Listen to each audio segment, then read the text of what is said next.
Jų nepastebėti neįmanoma. Kiekvienas jų ryškus, drąsiai iššaukiantis ir neretai atstumiantis.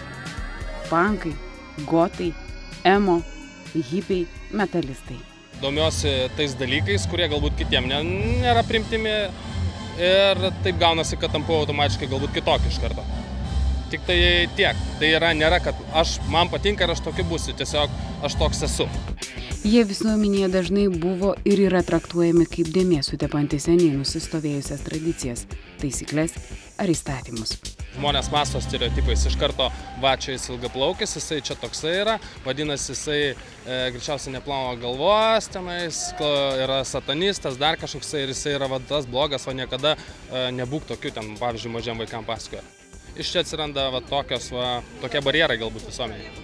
Kai kurių psichologų teigimu įvairios subkultūros bus tol, kol egzistuos civilizacija.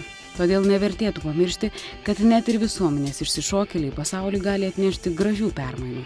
Kaip tai padarė pavyzdžiui hipiai, pasauliui padovanoja Woodstocko festivalį ir tūkstančius laimingų gėlių vaikų.